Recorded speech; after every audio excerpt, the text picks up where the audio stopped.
we're all about creating a clean future. We purchased a patent to create hydrogen from coal a couple of years ago. And it's called coal electrolysis. And so we started to take the bench model and build it into the scalable model that we have now. And the process is pretty simple. It is to actually clean the coal so that it burns hotter and cleaner. Go ahead and go to the next slide. The problem is bless you, whoever that is, the problem is that coal has had a legacy where it's polluted. There's a lot of carbon that is burned. It goes into the atmosphere. I think everybody is familiar with the Paris Accords. The post-combustion fly ash that comes out the other end is toxic in it, with mercury, sulfur, arsenic, and it's contaminating our water table. Go ahead and go to the next slide. New Age, our solution was to build a cell that would actually process using coal electrolysis to make the coal burn cleaner and hotter. This process actually allows it to burn about 85% cleaner and 35% hotter, which is considerably better than what the Paris Accords have asked. At the same time, it creates a tremendous amount of hydrogen. When we first started to produce this product, we first started working on this process. The idea was to make the coal burn hotter and cleaner, and then start to remediate the fly ash. The DoD asked us a couple of years ago to see if we could actually harvest rare earth elements from the coal. You can, but the post-combustion fly ash is about 100 times more rich with rare earth elements than anything that occurs naturally anywhere in the world. So we took about a TRL5 that we had with the first cell, and we moved backwards to actually start to see if we could harvest the rare earth elements from it. Quite frankly, the hydrogen is where we focused our attention, is the sequestering and the distribution of hydrogens, because these cells produce so much hydrogen in this process. The rare earth elements, absolutely, you can harvest those rare earth elements, but the return on your investment is not nearly what it could be, what it is with the hydrogen.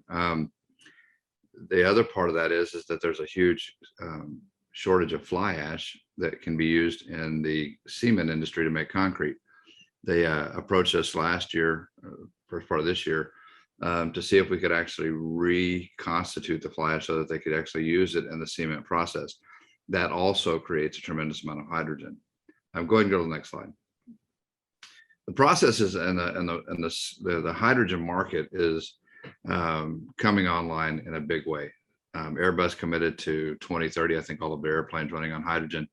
Toyota's pretty much committed to hydrogen fuel cells in their vehicles. And there's a lot of other traffic around semis and whatnot. All of the electric motors that are at the wheelbases. Then you have the hydrogen fuel cells. There is also technology that we partnered with Bodic.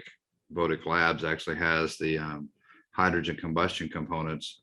We've actually got 2 Priuses that run on hydrogen. It literally, in their fuel injection, the fuel injection system has been modified to actually run on hydrogen today, not tomorrow. It burns cleaner and hotter.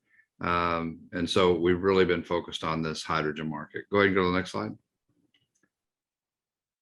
The competition, when we were looking at, there's coal gasification, so that they're running coal and they're trying to they do convert that, and they're able to capture syngas and create what some of them are referring to as clean coal.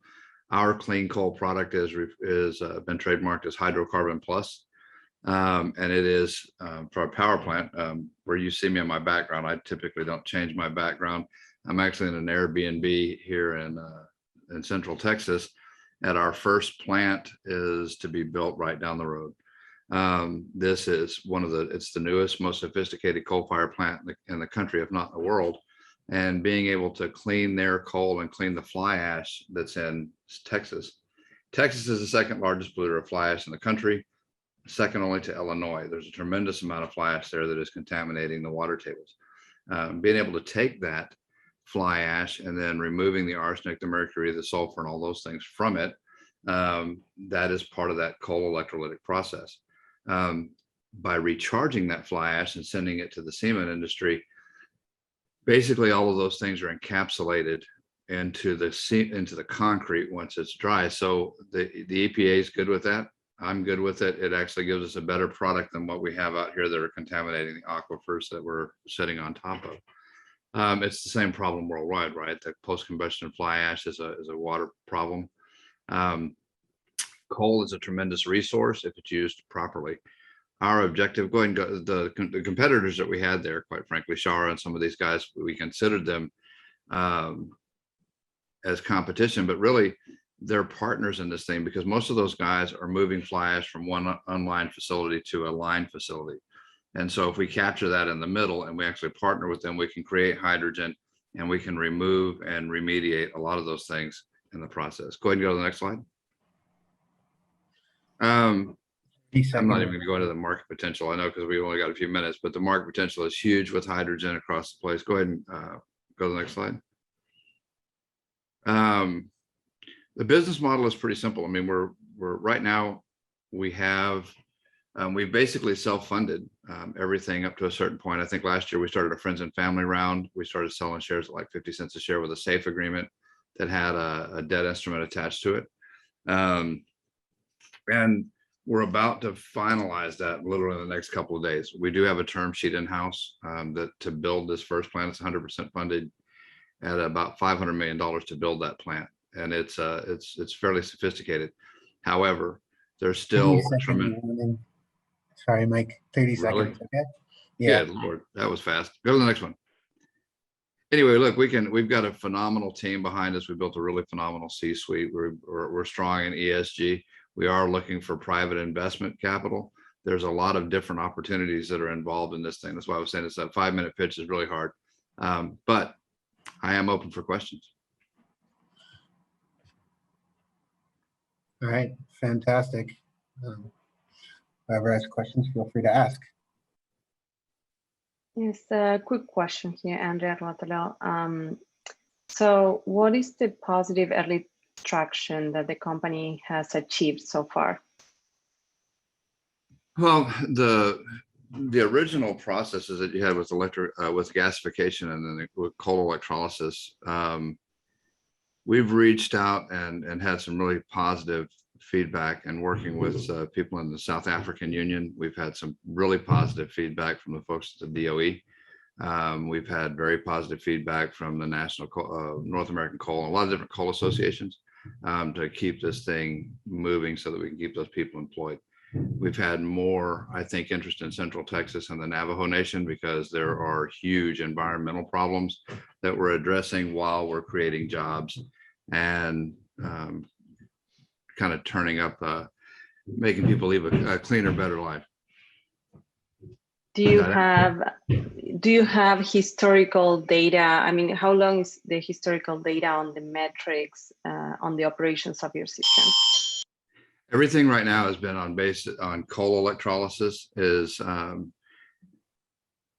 history on coal electrolysis from Germany during World War II, where they were actually producing these things.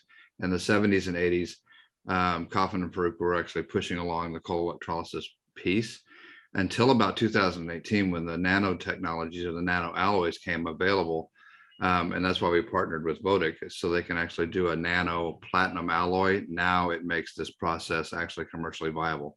So we've just now started making hydrogen bubbles with the scaled model at Vodic, and we are going ahead and moving forward with the plant that we have here. You start out with the gasification piece, and then we're inserting our module into the middle of it. Does that help? Yes, thank you, Mike. Hi, I guess I'll speak. This is Alex Rosenfeld, also here in Texas, so maybe I'll get to visit your plant, Mike, so send me a note. We kind of have a slightly kind of different view on the future of coal, but I really like the idea of dealing with the fly ash. How does your business model work if all of these coal plants get shut down and all you're dealing with is the fly ash pits? Quite frankly, from our business model, I mean, when we go onto a coal fire plant, if we make their coal burn, if it's burning 85% cleaner and 35% hotter, there's no reason to shut them down, right? Because they're significantly better off than what the Paris Accord has asked for. However, if I build a plant on your coal fire facility, I end up giving you about 10% of my revenue, right, as a royalty coming off of the hydrogen sales. However, if I build it upstream, if I'm doing it at whether I go to a fly ash repository or I go upstream, I have to take coal to mix it. I have to process the coal with the fly ash in order to harvest those things that we're pulling out of it. And it's making hydrogen in the process. So if they close down all the coal fire plants, my contention would be that we will replace the coal fire furnace with the hydrogen combustion generators that are already on the market.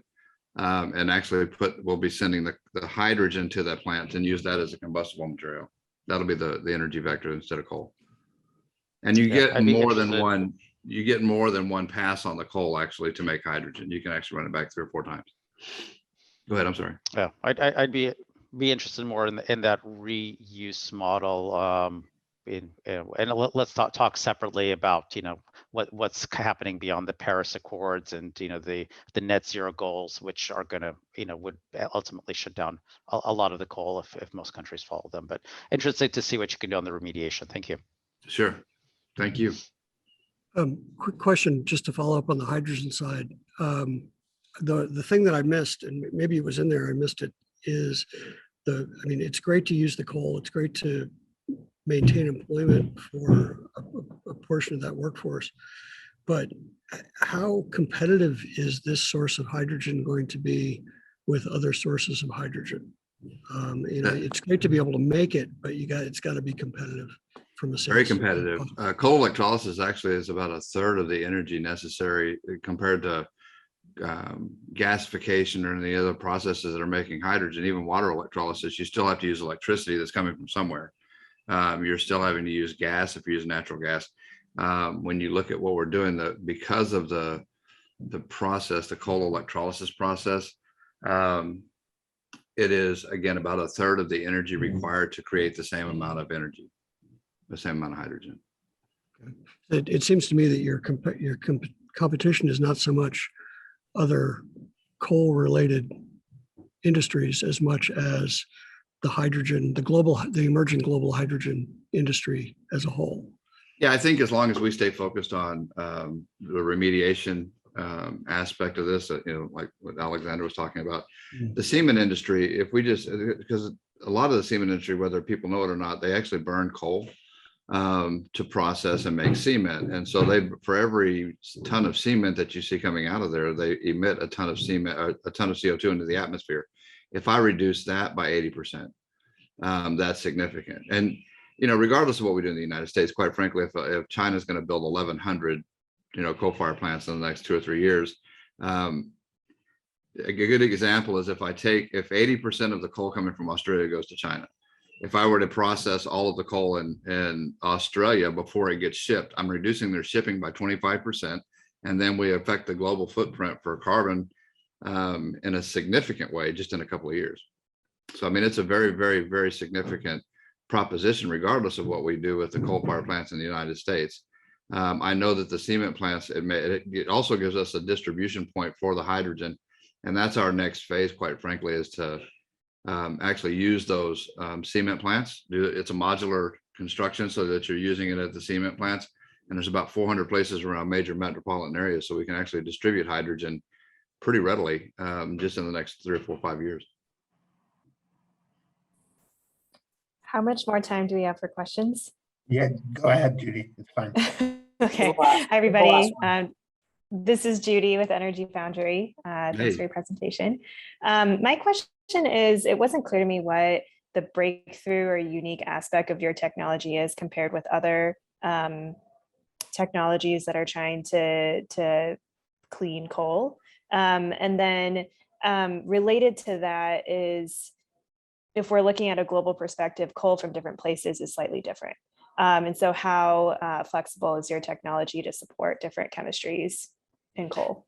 It's pretty funny, actually, when I say funny, the PRB is probably the dirtiest coal that we have in the country, and it produces more hydrogen. And quite frankly, there are more rare earth elements available in that particular post-combustion product.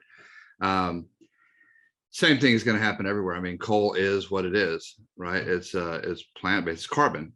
And so as you run the carbon through, you're taking away all of the affinity for the platinum electrode when it goes through there, when it separates the coal particulate from everything else.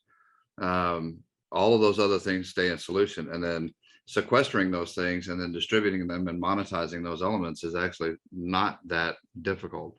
You ask about what made it different was the electrodes using a nanoalloy structure as opposed to using membranes and things that they had tried to do in the past. It didn't work. It wasn't commercially viable because you'd end up, I think our first model required that we would take 20% of the Earth's platinum supply, right, just to do our first plant.